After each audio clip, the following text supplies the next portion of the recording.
This is a CBS 17 Storm Team Alert. Good evening. Thank you for joining us tonight. I'm Angela Taylor. Hello, everyone. I'm Russ Bowen. It is a Storm Team Alert Day, and CBS 17 has you covered. Let's get right to Chief Meteorologist Wes Hohenstein. Wes. All right, the line of storms continues to produce severe thunderstorm warnings now east of the triangle. Let's go through it step by step, what we're looking at. A severe thunderstorm warning for the far eastern parts of Edgecombe County. So you guys in and around Tarboro and Canida and around Pine Tops and areas to the east, that's one thunderstorm. That particular warning has been dropped, but you slide up to the north and just north of Tarboro for Edgecombe and Halifax County. That one goes all the way from Edgecombe County up through Scotland Neck and then to Rich Square into parts of Northampton County. This is producing not only heavy rain, but tons of lightning, in addition to the potential for damaging wind and large hail. That's why we have the warnings. Now, not warned upon right now, but still causing some problems. Heavy rain, thunder and lightning, some gusty winds. This one's moving right through parts of eastern Wake County. And as we kind of slide down to the south, there you can see in Harnett County, you guys in Anger and Lillington, some heavy thunderstorms right there, and then on into parts of Hope County. The good news is this second line is the end of it. The severe thunderstorm watch, which officially was supposed to end at 10, is already starting to get dropped back to the west. So we'll be in the clear in the next few hours, but several storms still out there causing problems. Our own Steve Sprasia is live tonight in the Weather Beast with what's going on outside in the storms. Steve. We're here in Benson right now on South Walden Park Road. We had a report a little bit earlier of a tree that was down. I'm going to give you a little shot of what actually we're looking at right now. It wasn't that big a deal. In fact, it wasn't much of a deal at all. You can see that it was a pretty small tree that fell down. But trying to get here a little bit earlier this evening, we ran through some very, very heavy rains that were on Interstate 95 in the Kinley area. So hard raining that you couldn't see it all out of the windshield.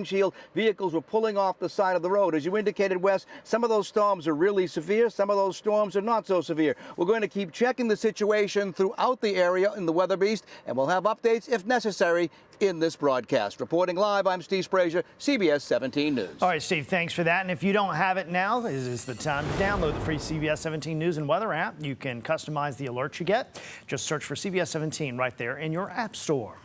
The woman accused of being the driver in the Stay-Umble car is out of jail, but still can't get behind the wheel. We've been telling you about Diana Mims for weeks and all those charges against her in both Durham and Wake counties. Today, she was back in court to ask for her driver's license back. She's accused of speeding and reckless driving. Her attorney says taking her license away and placing her on electronic monitoring was too harsh, and working as a driver is her only source of income. But the DA did not agree. Those are some of the factors that led Judge Gregory to not only say that he felt it was an appropriate condition of Ms. Mims's release to take her license, to keep her off the road, but also to monitor where she was. Now, the Wake County DA is offering Mims two plea options. One, combine the charges and she would get a suspended sentence plus probation and no driving for 2 years, or leave her sentence up to the judge. She has until June 26 to decide. CBS 17's Susanna Black was the first local reporter to uncover Mims' driving record. It was our story that led Wake County to take a closer look at Mims. She's also facing charges in Durham County. You can find all our previous coverage, plus this video taken by a school bus driver of Mims on CBS17.com and the mobile news app. Felicia. All right, I'm tracking some breaking news happening right now. Several stories are breaking at this hour. The most recent at the governor's mansion. Governor Roy Cooper is responding to the failed effort to override his veto of the so-called Born Alive bill. Late this afternoon, the House took up a vote, but Republicans did not get enough votes to sidestep the governor. The bill would have made it a crime in North Carolina for any doctor or nurse that failed to care for an infant delivered during an unsuccessful abortion. Governor Cooper says the measure is unnecessary because laws already protect newborns. Also breaking at this hour, a bad accident stalling the evening commute right now. Just take a look at the backup. This is I-40 at Jones Sausage Road. We just learned this could involve as many as 20 vehicles. Anyone driving from Raleigh into Johnston County on 40 is going to get caught up in all of this. Here's a live look at more backup, this time Rock Quarry Road, if we could show it. We know police are on the scene directing traffic as well, which could be backed up for several hours. Police set up a staging area for the media nearby. Our Colleen Quigley is on the way, so make sure to follow her on Twitter for updates.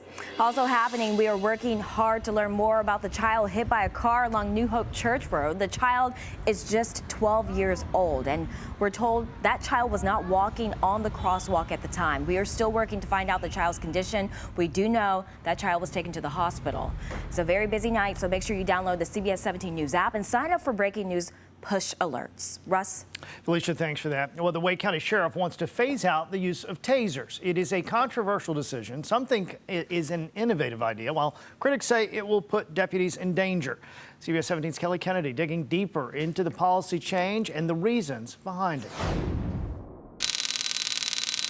The taser is just one of the tools in an officer's toolbox. So there's an effort to try to avoid officers having to wrestle with and have to put their hands on people, which usually resulted in injury to either the officer or the suspect. The sheriff's office has decided to phase out tasers. The sheriff denied my request for an interview, but I did speak with his legal advisor on the phone. Rick Brown says the decision stems from a Fourth Circuit case that rules officers are not allowed to use their tasers unless someone is creating an immediate safety risk. John Midget is the executive director of the Police Benevolent Association. So if a deputy doesn't have access to a taser, do you think that could potentially lead to more shootings? I think it is a tool properly used that is very good to avoid more use of force situations. Theoretically, I think, yes, you could see more use of deadly force in the long run. James Johnson is a retired NYPD officer who works as a consultant. He thinks the decision to phase out tasers is a good move. I think it's really a compassionate and thoughtful idea to begin to phase them out. But the fact that he's phasing them out, it also gives reason that there's a plan to do something else. So that something else, I assume, and I would definitely recommend, is more training. The sheriff's office says they don't plan on replacing tasers because officers have other non-deadly tools like batons and OC spray. In Wake County, Kelly Kennedy, CBS 17 News. Happening right now, the student government at Old Dominion University now honoring the victims of the Virginia Beach shooting. Gina Aravelo is live tonight. And Gina, this is just one of many vigils and prayer services held since that shooting on Friday.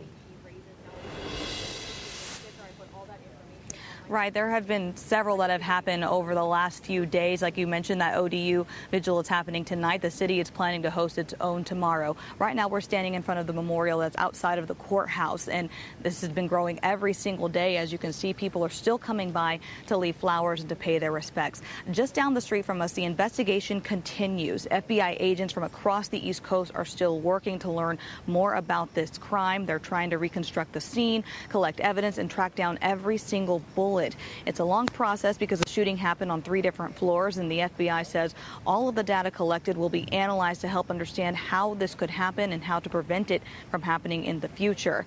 Now, the 349 employees who work here haven't returned to work just yet, but they are scheduled to next week. However, they will not be going back to that building. They're going to be placed in other buildings while city officials try to figure out the future of that building. Now, again, as we mentioned, there are several vigils that are going on tonight. 5 of those victims are former ODU students. And again, there is a very big turnout expected for the city's own memorial service that's planned tomorrow night. For now, reporting live in Virginia Beach, Gina Arevalo, back to you guys. All right, Gina, thank you. The world will remember and pay tribute to the Allied troops that stormed the beaches of Normandy. Included in the service is a group from right here in Chapel Hill. 6 students are with 2 North Carolina World War II veterans. They are acting as interpreters for the men, and today they went back to Omaha Beach. They also took part in interviews and parades commemorating the 75 years since D-Day. Incredible pictures they shared with us. We have all those pictures from North Carolina to Normandy on our website at cbs17.com, so check them out. We were both married, and we agreed that if anything happened to either one of us, that the other one would take care of our wife. And I had a son that I'd never seen. At just 23, Ray Lambert and his brother were both in the front of a cramped Higgins boat off the shores of Normandy on June 6, 1944. Lambert was shot just as the boat went ashore. He said gunfire was coming from everywhere, but he still managed to get 15 other soldiers to shelter behind a rock. Now at 98 and just in time for the 75th anniversary, the North Carolina veteran is telling his story. His book is called Every Man a Hero, and that's what he calls all the Allied forces that fought on the beaches of Normandy. And Hillsborough is remembering D-Day with several events tomorrow, including a candle lighting and live performance of Taps at the Visitor Center. This is on East King Street tomorrow night, and that's at 7 o'clock. And in downtown Raleigh, Edenton Street between North Wilmington Street and North Salisbury Street will be closed tomorrow from 7 in the morning all the way to 2 in the afternoon. That's because of a D-Day event there on the state capitol grounds. You can keep up with road closures and traffic with the CBS 17 mobile app. Just search for CBS 17 right there in your app store.